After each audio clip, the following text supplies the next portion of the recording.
Hello dears, welcome to the class. നമ്മുടെ 11ാമത്തെ പാഠത്തിൻ്റെ പേരാണ് മിന്നി മിനുങ്ങും മിന്നാമിന്നി. കുന്നിമണിക്കാട്ടിലെ ഒരു കുളം, കുളക്കരയിലെ വള്ളിയിൽ ഒരു മിന്നാമിന്നി. നേരം രാത്രിയായി. മിന്നാമിന്നിയുടെ പ്രകാശം പരന്നു. കുളത്തിൽ സ്വന്തം രൂപം തെളിഞ്ഞു കണ്ടപ്പോൾ മിന്നാമിന്നിക്ക് സന്തോഷമായി. അത് വള്ളിയിൽ തൂങ്ങിയാടി നൃത്തം ചെയ്തു. എന്താണ് പറയുന്നത്? കുന്നിമണിക്കാട്ടിലെ ഒരു കുളം, ആ കുളക്കരയിലെ വള്ളിയിലൊരു മിന്നാമിന്നി. മിന്നാമിനുങ്ങിനെ നിങ്ങൾ കണ്ടിട്ടുണ്ടോ? രാത്രിയിൽ ഇങ്ങനെ പ്രകാശം ഉണ്ടാക്കും അല്ലേ? കുളത്തിൽ സ്വന്തം രൂപം തെളിഞ്ഞു കണ്ടപ്പോൾ മിന്നാമിന്നിക്ക് സന്തോഷമായി. അത് വള്ളിയിൽ ഇങ്ങനെ തൂങ്ങിയാടി നൃത്തം ചെയ്തു. അതിനിടയിലാണ് ആ കാഴ്ച കണ്ടത്. ഹോ, എത്ര മിന്നാമിന്നികളാണ് ആകാശത്ത്! ആരെ നോക്കിയാവാം അവർ ഇടയ്ക്കിടെ കണ്ണ് ചിമ്മുന്നത്? ആടാനും പാടാനും കൂട്ടുകൂടാനും കളിക്കാനും എത്രയെത്ര കൂട്ടുകാരാണ് അവിടെ! അവരോടൊപ്പം കളിക്കണം, എന്തു രസമായിരിക്കും! ആകാശത്തിലേക്ക് ഉയർന്നു പൊങ്ങി കൂട്ടുകാരോടൊപ്പം എത്താൻ മിന്നാമിന്നി വല്ലാതെ മോഹിച്ചു. അങ്ങനെ മിന്നാമിന്നി ആകാശത്തിലേക്ക് നോക്കിയപ്പോഴാണ് ഒരുപാട് മിന്നാമിന്നികളെ ആകാശത്ത് കണ്ടത്. എന്താണത്? നക്ഷത്രങ്ങളാണ് അല്ലേ? പക്ഷേ മിന്നാമിന്നിയുടെ വിചാരം അത് മറ്റ് മിന്നാമിന്നികൾ അവിടെ കൂട്ടത്തോടെ കളിക്കുകയാണ് എന്നാണ്. അപ്പോൾ അവരോടൊത്ത് കളിക്കാനും ആടാനും പാടാനുമൊക്കെ മിന്നാമിന്നിക്കും ആഗ്രഹം തോന്നി. അവരുടെ അടുത്തേക്കെത്താനായിട്ട് കൊതിച്ചു. പിന്നെ ഒന്നും ആലോചിച്ചില്ല, ഒറ്റ പറക്കൽ. ആദ്യം പേടി തോന്നി. കൂട്ടുകാരുടെ അടുത്തേക്കാണല്ലോ എന്നോർത്തപ്പോൾ പേടി മാഞ്ഞുപോയി. അങ്ങനെ ആ നക്ഷത്രങ്ങളുടെ അടുത്തേക്ക് ഒറ്റ പറക്കൽ കൊടുത്തു മിന്നാമിന്നി. ആദ്യം പേടി തോന്നി, പക്ഷെ കൂട്ടുകാരെ കാണാനാണല്ലോ എന്ന് ആലോചിച്ചപ്പോൾ ആ പേടിയൊക്കെ പോയി. മിന്നാമിന്നി മുകളിലേക്ക് ഉയർന്നു. വഴിയിൽ വെച്ച് അമ്പിളിയെ കണ്ടു. ഹൗ, എന്തൊരു വെളിച്ചമാണ് ഈ അമ്പിളിക്ക്! പക്ഷേ പറഞ്ഞിട്ട് എന്താ കാര്യം? ചിലപ്പോൾ മെലിഞ്ഞ് നാളികേരപ്പൂള് പോലെയാവും, പിന്നെ വീണ്ടും വലുതാകും. എന്താണ് നിന്റെ രഹസ്യം? മിന്നാമിന്നി അമ്പിളിയോട് ചോദിച്ചു. ഇപ്പോൾ നീ പോകൂ, തിരിച്ചു വരുമ്പോൾ പറഞ്ഞു തരാം. അമ്പിളി മിന്നാമിന്നിയെ യാത്രയാക്കി. അപ്പോൾ മിന്നാമിന്നി പോകുന്ന വഴിക്ക് ആരെയാണ് കണ്ടത്? അമ്പിളിയെയാണ് കണ്ടത്. അമ്പിളി എന്ന് പറഞ്ഞാൽ ചന്ദ്രൻ അല്ലേ? അപ്പോൾ മിന്നാമിന്നി വിചാരിക്കുകയാണ്, എന്തൊരു വെളിച്ചമാണ് ഈ അമ്പിളിക്ക്! പക്ഷെ ചില നേരങ്ങളിൽ ഇതിൻ്റെ രൂപം എങ്ങനെയായിരിക്കും? മെലിഞ്ഞ് നാളികേരത്തിൻ്റെ പൂള് പോലെ, അതായത് തേങ്ങയുടെ ഒരു പൂള് പോലെ തോന്നും. പിന്നെ കാണാം വലുതായിട്ട്. അപ്പോൾ എന്താണ് അതിൻ്റെ രഹസ്യം എന്ന് അമ്പിളിയോട് ചോദിക്കുകയാണ് നമ്മുടെ മിന്നാമിന്നി. പക്ഷെ മിന്നാമിന്നിയോട് അമ്പിളി പറഞ്ഞത്, നീ പോയിട്ട് വാ, വരുമ്പോൾ പറഞ്ഞു തരാം എന്നാണ്. മിന്നാമിന്നി പറന്നു കൂട്ടുകാരുടെ അടുത്തെത്തി. അവരോടൊപ്പം കളിച്ച് നേരം പോയത് അറിഞ്ഞില്ല. അപ്പോൾ മിന്നാമിന്നി പറന്ന് ആകാശത്തെത്തി. കൂട്ടുകാരായ നക്ഷത്രങ്ങളോടൊപ്പം കളിച്ചു. പക്ഷെ നേരം പോയത് അറിഞ്ഞില്ല. രാവൊടുങ്ങി, സൂര്യനുദിച്ചു. നക്ഷത്രക്കൂട്ടുകാരെ കാണാനില്ല. മിന്നാമിന്നിക്ക് സങ്കടമായി. ഭൂമിയിലേക്ക് മടങ്ങാനുള്ള വഴിയും തെളിഞ്ഞില്ല. ഇനി എന്തു ചെയ്യും? അങ്ങനെ രാവൊടുങ്ങി എന്ന് പറഞ്ഞാൽ രാത്രി കഴിഞ്ഞു, സൂര്യനുദിച്ചു. നേരം വെളുത്തപ്പോൾ സൂര്യനുദിച്ചു അല്ലേ? അപ്പോൾ നക്ഷത്രക്കൂട്ടുകാരെ കാണാനില്ല. കാരണം നക്ഷത്രങ്ങൾ രാത്രിയിൽ മാത്രമേ കാണൂ അല്ലേ? മിന്നാമിന്നിക്കും സങ്കടമായി.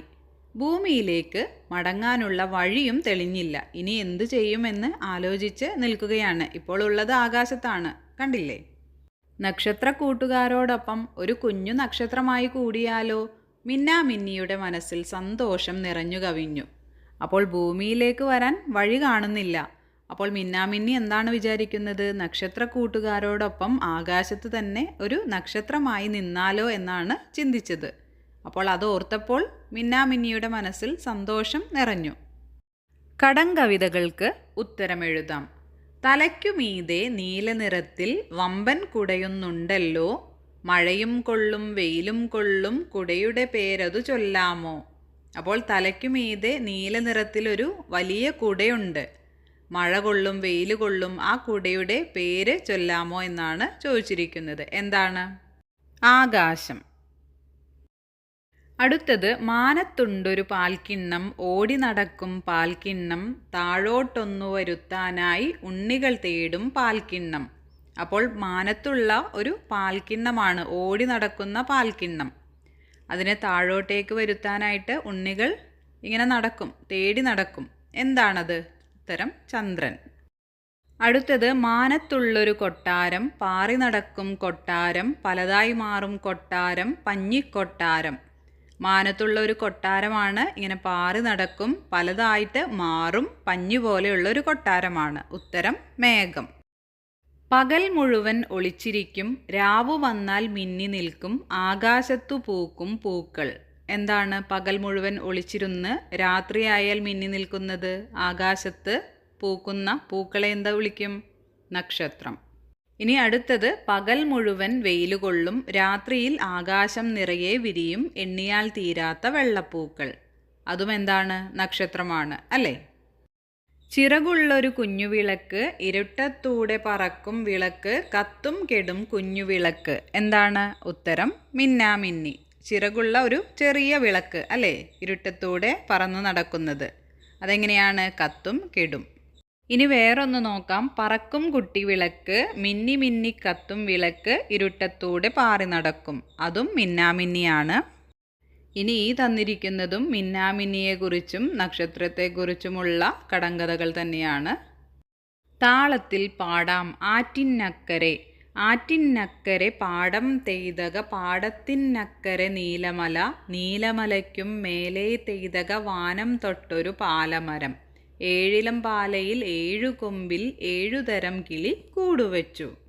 എന്താണ് പറയുന്നത്? ആറ്റിന് അക്കരെ, ആറിന് അപ്പുറം, പാടത്തിനക്കരെ നീലമലയുണ്ട്. ആ നീലമലയ്ക്കും മേലെ വാനം തൊട്ട്, ആകാശത്ത് തൊടുന്ന ഒരു പാലമരമുണ്ട്. ആ പാലമരത്തിൻ്റെ ഏഴു കൊമ്പിൽ ഏഴു തരം കിളികൾ കൂടുവച്ചു. നീലത്തത്ത പനന്തത്ത, വേലിത്തത്ത പനങ്കാക്ക, മഞ്ഞക്കാഞ്ചി മരം കൊത്തി, കുട്ടുറുവൻ കിളി കൂടുവച്ചു. ഏഴുതരത്തിൽ പാടുന്നു കിളി, ഏഴു നിറത്തിൽ പാറുന്നു, ഏഴു നിറങ്ങൾ കലങ്ങിയ വാനിൽ മാരിവില്ലു തെളിയുന്നു. ഏതൊക്കെയാണ്? നീലത്തത്ത, പനന്തത്ത, വേലിത്തത്ത, പനങ്കാക്ക, മഞ്ഞക്കാഞ്ചി മരം കൊത്തി, കുട്ടുറുവൻ കിളി. ഇതൊക്കെയാണ്. അവർ ഏഴ് തരത്തിൽ പാടുന്നു, അതുപോലെ തന്നെ ഏഴു നിറത്തിൽ പാറുന്നു. അപ്പോൾ ഈ പക്ഷികൾ ഇങ്ങനെ ആകാശത്ത് പാറുമ്പോൾ ഏഴു നിറത്തിലാണ് അല്ലേ? മഴവില്ല് പോലെ തോന്നുന്നു. മഴവില്ലിന് എത്ര നിറമാണ്? 7 നിറമാണ് അല്ലേ? ചിത്രം നോക്കി കഥ പറയാം, എഴുതാം. കണ്ടില്ലേ ചിത്രം? ഒരു സൈക്കിളും തവളയും കൊക്കുമാണ് ഉള്ളത്. തവളയുടെയും കൊക്കിൻ്റെയും സൈക്കിൾ യാത്ര. ഒരിടത്ത് ഒരു തവളയും കൊക്കും ഉണ്ടായിരുന്നു. അവർ നല്ല കൂട്ടുകാരായിരുന്നു. ഒരു ദിവസം അവർക്ക് ഒരു മനോഹരമായ സൈക്കിൾ കിട്ടി.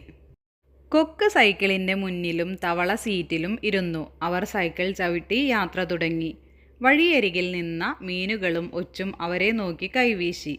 ആകാശത്ത് നല്ല ഭംഗിയുള്ള ഒരു മഴവില്ല് ഉണ്ടായിരുന്നു. തവള സന്തോഷം കൊണ്ട് പാട്ടുപാടി. 2 കൂട്ടുകാരും ചേർന്ന് വളരെ ദൂരം യാത്ര ചെയ്തു. ഇതാണ് കഥ. ഇതിലെ ഗുണപാഠം എന്താണ്? ഒത്തൊരുമയോടെ പ്രവർത്തിച്ചാൽ സന്തോഷം ലഭിക്കും. ഒരുമിച്ച് പ്രവർത്തിച്ചാൽ സന്തോഷം ലഭിക്കും. ഇനി ഈ ചിത്രത്തിൽ നിന്ന് മറ്റൊരു കഥ കൂടി ഉണ്ടാക്കിയാലോ? തവളക്കുട്ടനും കൊക്കും നല്ല കൂട്ടുകാരായിരുന്നു. ഒരു ദിവസം കൊക്ക് ഒരു ചുവന്ന സൈക്കിളുമായി വന്നു. അവർക്ക് അത് ഓടിച്ചു നോക്കാൻ വലിയ ആവേശമായി. കൊക്ക് ഹാൻഡിലിൽ പിടിച്ച് സൈക്കിൾ തിരിച്ചു. തവള സീറ്റിലിരുന്ന് പാട്ടുപാടി കൈവീശി. അവർ പാടവരമ്പിലൂടെ വേഗത്തിൽ സൈക്കിൾ ഓടിച്ചു. വെള്ളത്തിലെ മീനുകളും കരയിലെ ഒച്ചും അത്ഭുതത്തോടെ അവരെ നോക്കി നിന്നു. തവള സന്തോഷത്തോടെ പറഞ്ഞു, നമുക്ക് ഇനിയും ദൂരെ പോകാം. അങ്ങനെ അവർ ഒത്തൊരുമയോടെ യാത്ര തുടർന്നു.